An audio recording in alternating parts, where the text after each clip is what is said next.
You okay? Fine, very okay. So happy to be here with you. Thank you. Same. Yes, to get to meet you. Lovely to meet you too. Yes, really. So yes, doing well.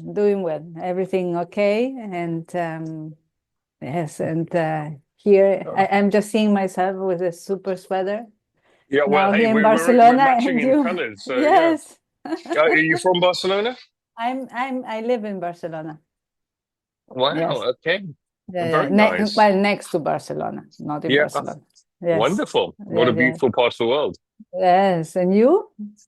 I'm in London. Mm-hmm. I was sort of born and And raised in London, and ah, yeah, I live here now still. So yeah, less sunny, but the food is not bad. So nice. I spent a bit of time in the south, actually in Spain. My wife's family have a villa there. It's wonderful near Marbella, and Mm-hmm. Yeah. great food, and yeah, Yes, very good food. yeah.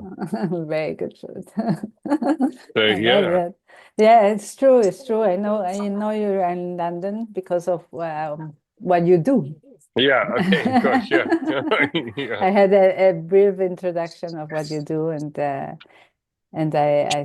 that's why I felt you, and I love to have you here in the Thank you. Leadership Circle podcast because it's really, well, you resonated with me with well, your what you're creating, no? At the end, at the end,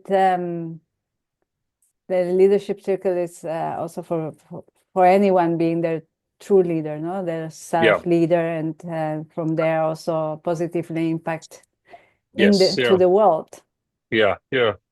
No, wonderful. Yeah. No, Yeah. it's very interesting. So, how did you get into the podcast? And is this what you do kind of full time or? No. This is not full time, but I would love to do it full time because it's so beautiful to be able to have this conversation that are so nurturing. And as you know, I don't interview, I don't prepare in advance, and Nice. Yeah. it's just flowing Yeah. with you in conversation, heart to heart, with who you Yeah. are, with who I am, and Nice. co-creating together what has to be co-created. Yeah. You never Wonderful. know. You never That's know. great. Yeah. Absolutely. Yes. Very true. Yes. And it comes to two to create a third. So the two to Yes. create the conversation Yeah. Yeah. and the podcast. Yeah. So how I came to do it is just I had a community before, and from the Positive Impact Movement. It's a movement I have, and I had a community. And in the community with the COVID, we were having conversations and exploring, practicing to be in conversations and to be in the heart. So I nurtured a lot, no? And I had Yeah. 2 or 3 conversations a week. And after COVID, then, well, we continued, I think, until end of 2023. I Mhm. continued with the community. Then I thought that I was not a community manager, because when you have a community, you have to be making people interact and other things, no? Yeah. And Yeah. and I also thought, well, if there's a movement, the movement doesn't have any wall, Yes. and the Yeah. community is having a wall. So let's open it up, no? Yeah. Yeah. And so I started to creating conversations, Very cool. and then with the podcast, having Very these nice. conversations. Yes. Very interesting. Yes. Well, at the end, when you flow with the heart and you just follow Yeah. what it says, you just enjoy the journey, and then figure out, looking back, where you are, no, and how you did it. But at the end, it's so beautiful to embrace the unknown and to just follow the heart, just being guided, and then creating something that, well, it was Absolutely. there for you to do, no? Yeah. That's Yes, great. yes, yes. Oh, and you? No? I actually started in this sector about 10 years ago, Mhm. 12 actually, by accident, in the home care sector. And I was in restaurants and I thought, what else Mm. can I do? And it was my wife who suggested, why don't you think about domiciliary care, home care? And next thing I knew, I'd bought a franchise. But then I kind of realized that home care and franchising were a little bit archaic in the UK. And I thought, well, I can add something to this. So just went about learning everything I could learn and started my own franchising business. And now I franchise within the home care space, just trying to, Mm-hmm. develop leaders Mm-hmm. within the space and really kind of push that agenda and really try to help impact people through franchising. Yes, yes, not for people to have their own business and be able to Yeah, yeah, grow with that, no, be their own owner, let's say, no, yes, yeah, yes. entrepreneur. Yeah, yeah. I think it's a really interesting thing, just kind of entrepreneurship as a whole. I think it's something that a lot of people want to do, but find it very difficult to kind of get into.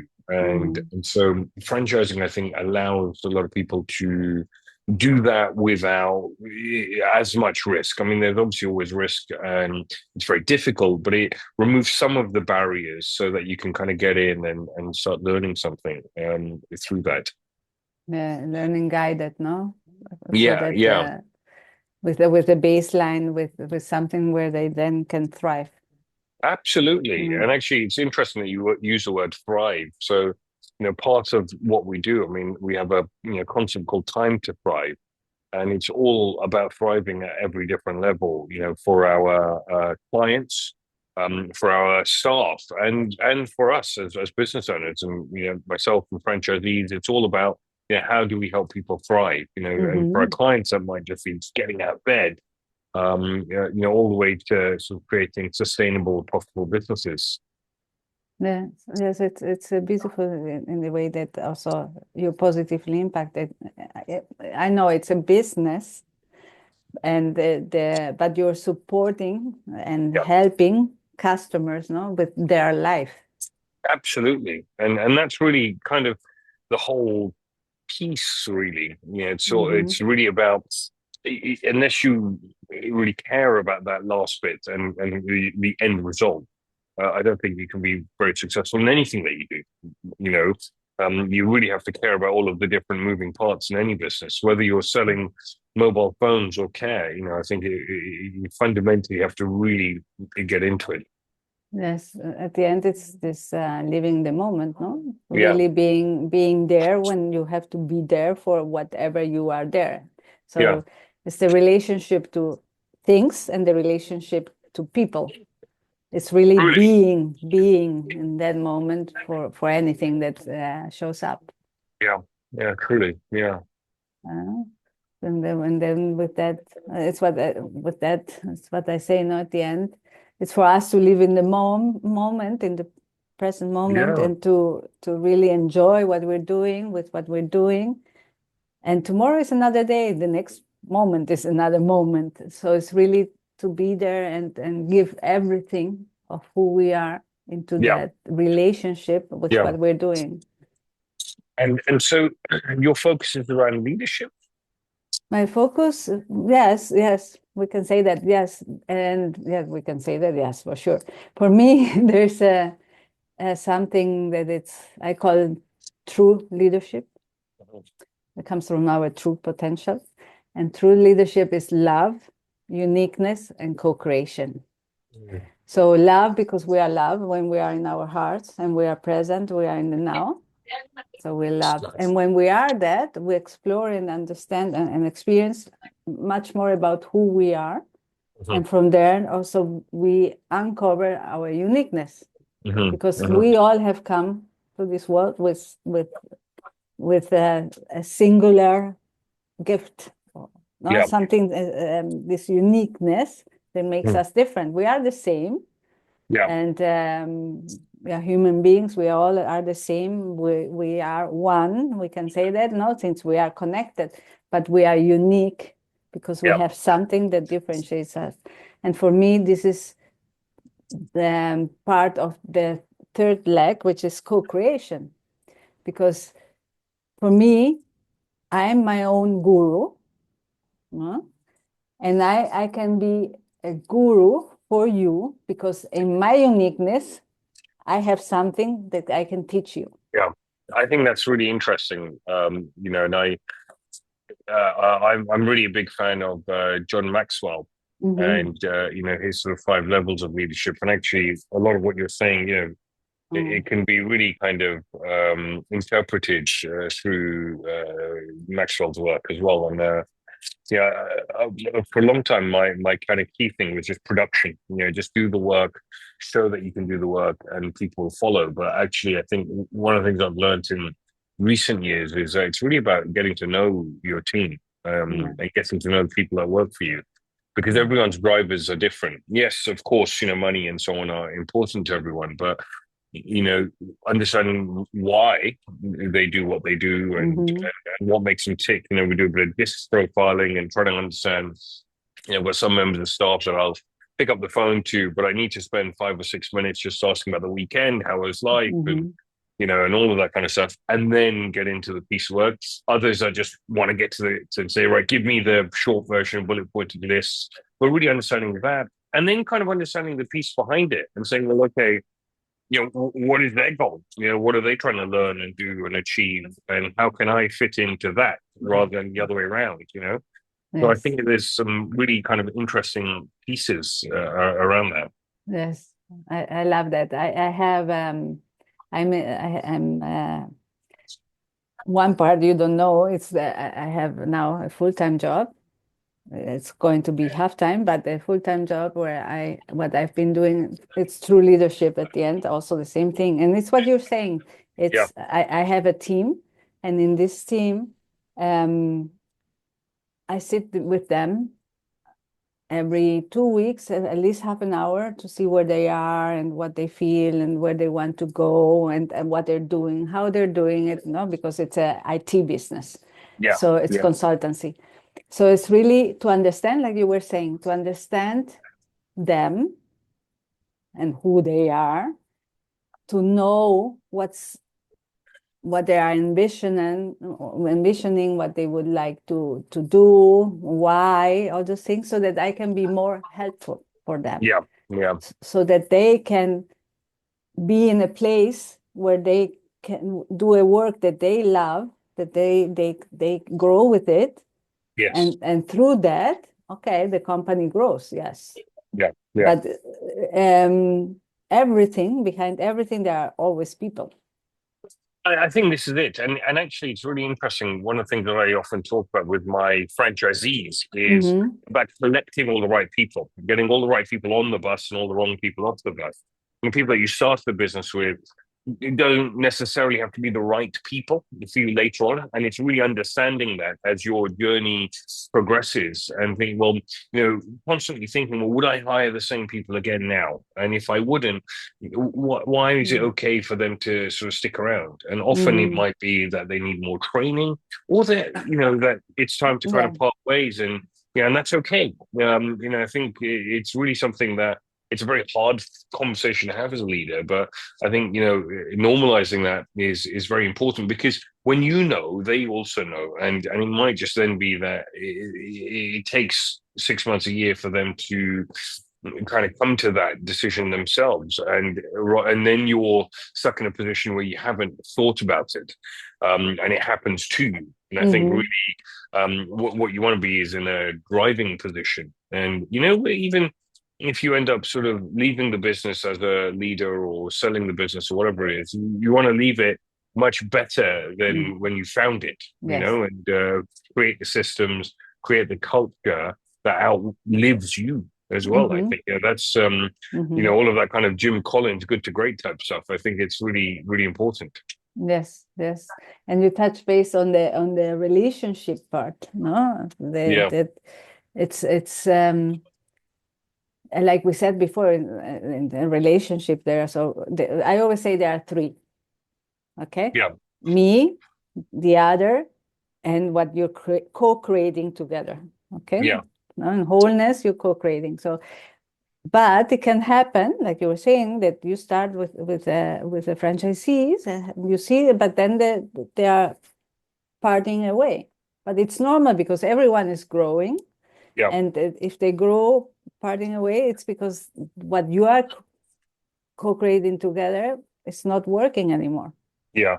Yeah. So it's important to understand that, because at the end, also when you let go, we know that now when you let go, you are letting someone also grow somewhere else, because here Absolutely.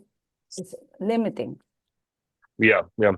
No, I think, and absolutely, I think it's really an interesting thing to learn how to be a leader. I think is tremendous. I mean, it's a journey I'm still on, and I've been learning for many years. And I think getting a mentor or a coach is really useful.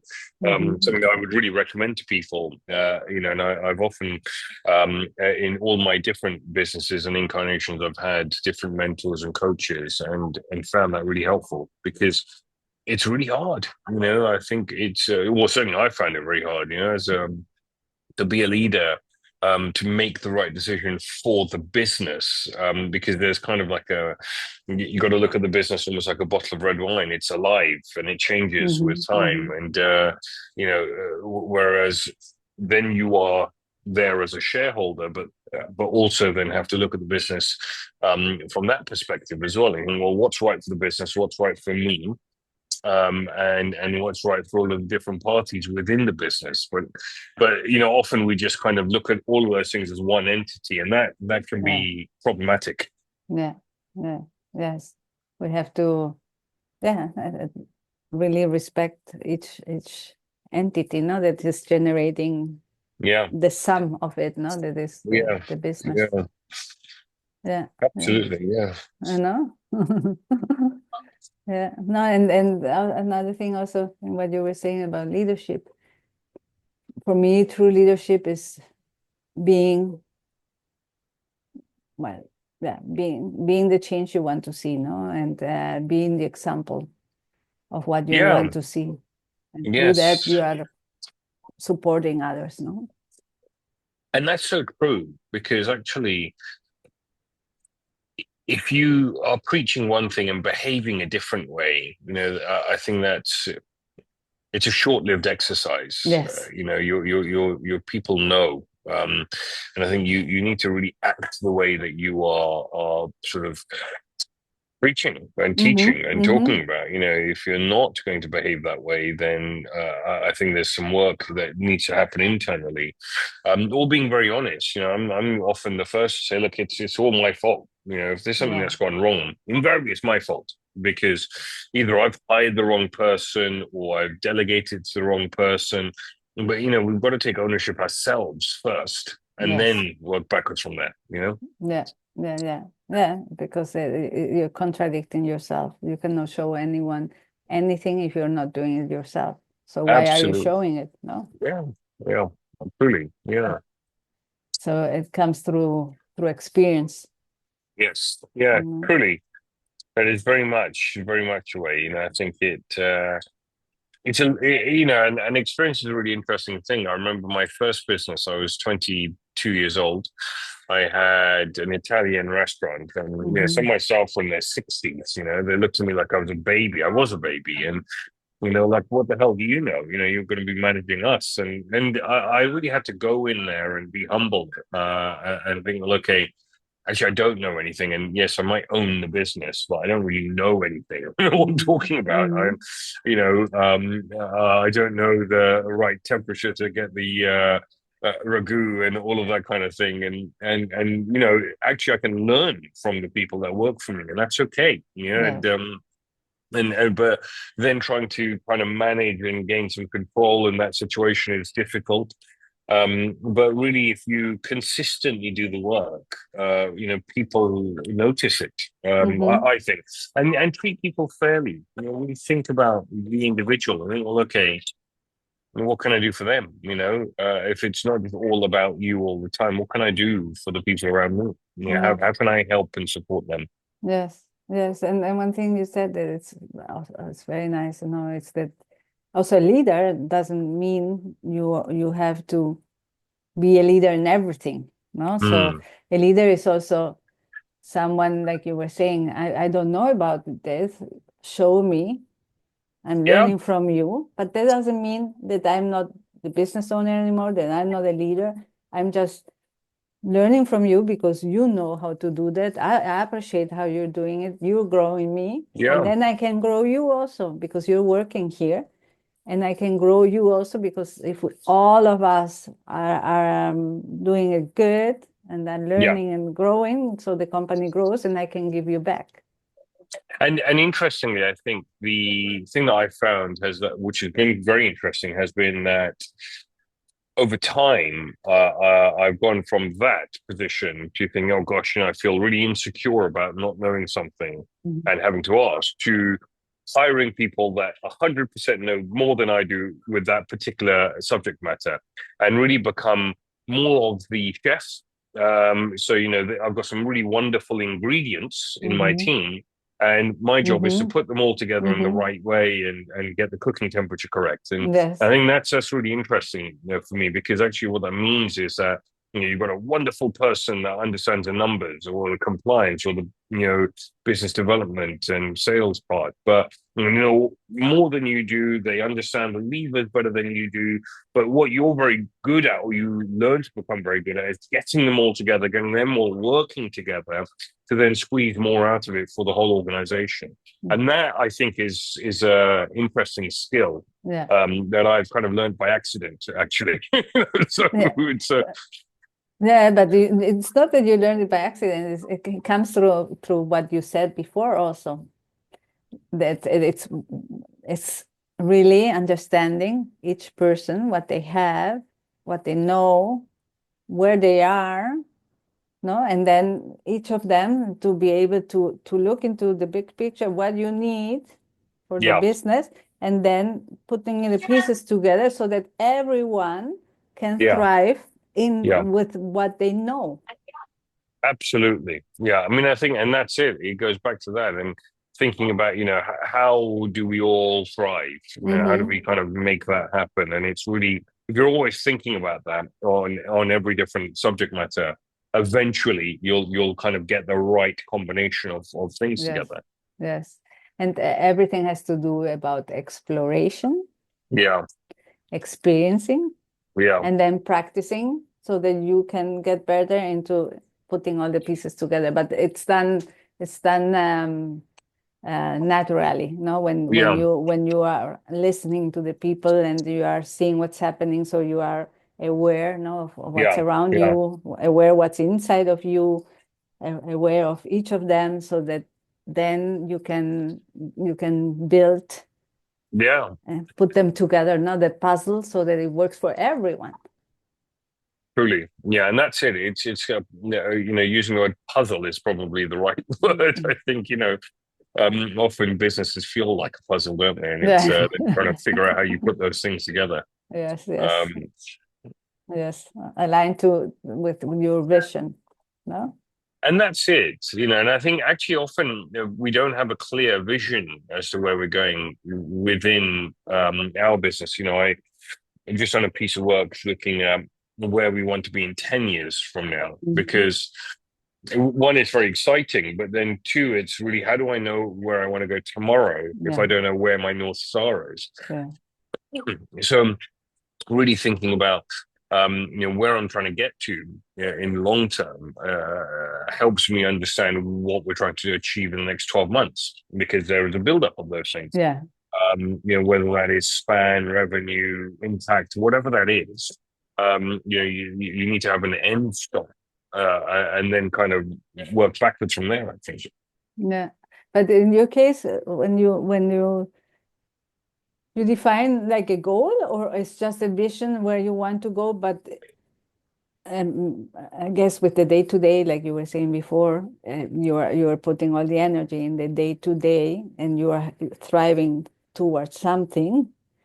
Yeah. But many times, as you were saying also before, you're really more concentrating in the now, in doing, and in the leadership, empowering. So in reality, I imagine that many times you've come to something bigger than what you expected, or different Yes. than what you expected in the good way, no? Because the mind is Yeah. always blocking with goals and Yeah. there. But if you allow yourself to, and everyone to thrive towards something, many times you don't even imagine that it would happen, and it's better. Maybe not like this, but it's like this, and you say, "Oh, I never thought of this." Yeah, yeah. I think, the thing is that what invariably happens is, so the way I've done this Yeah. is I followed a entrepreneurial operating system called Traction by a chap Mm-hmm. called Gino Wickman, and really thinking about the 10-year, the 3-year, the 1-year goals, and then breaking that into 90-day segments and saying, well, this is what we're running at for the next 90 days as a business. And then, right, okay, let's look at our issues list again. Let's go again and say, well, this is now what we're running at for the next 90 days. And really sort of working backwards from that and saying, well, okay, Mm-hmm. in all these 90-day segments will get me to my 10-year goal. And Mm-hmm. that goal, I think, needs to be clearly defined. Yeah. And that needs to be, what is my vision? Who am I talking to? What is my Mm-hmm. impact? What is the revenue? Really break it down and say, well, this is how I'm going to achieve that. It might be, from myself, there's Yeah. UK expansion, international expansion involved in that. There's a whole host of things that come into that. But really, the big thing for us at Walfinch is very much about creating impact. I could Yeah. have made more money running one location and developing that myself. So, But I chose to go into franchising because I could impact more people and, and get touch more, to the end users that mm-hmm. way. And really it comes down to us thinking about, how do we support them? How do we make people live better quality lives? How do we help with longevity? With Mm-hmm. increasing activity in older Mm-hmm. ages. We're doing lots of things like Thrive Clubs. We've got this wellness series online on YouTube every other Wednesday. It comes out. It's all about thinking about, well, how do I help support Mm-hmm. exercise classes for older people, and think, well, okay, how do we age better? Yeah. We're not talking about it in the UK. We're not talking about it really. And we're talking lots to people in their 30s to 50s, but we're really not talking to anyone in their 60s to 80s. And I think, well, okay, let's really talk to those guys and help them age better. Mm-hmm. And it's a very interesting arena, I think. Yes, yes, I love that what you're saying now, that you could have if you concentrate on one location and the first business or so, that you could have done it much better. But you want to positively impact not only your customers, but also the others who have the possibility you have had to start a Yes. business, no? Yeah. Yeah, truly. Yeah. Yeah. I think, and from my perspective, really, it comes down to that. It comes down to impact. Mm-hmm. What Mm-hmm. are we trying to do? Actually, I've just written a book which is getting released in Uh-huh. February, Mm. called "Time to Thrive: Uh-huh. the Home Care Revolution," and it's really about this sector. How it could be revolutionized, and how we need to just look at it and think about it differently, just from my own experiences, what I've learned, and things changes that I think that could be made within it. Mm-hmm. So there's a lot there, I think, that we can do, within, certainly within with the home care or health sector within the UK. Oh, good. And you didn't have experience before in that sector. No, I Uh-huh. fell into it, Yeah, yeah. and I think it's really about trying to learn everything that you can, and have a Yes. learning mindset, growth mindset, Yeah. and always be open to it. Yes, I think so. That's beautiful. Thank you, Amrit. I appreciate, and I appreciate your time and sharing with you here with me and the Thank you. co-creation. Plus, I wish you a lot of success, Thank you. that it continues, and also success with your book. I think will be Thank you very very helpful much. with for many. Thank you so much. Lovely to speak to you. Thank you. Thank you. Bye bye. Bye bye. Bye bye.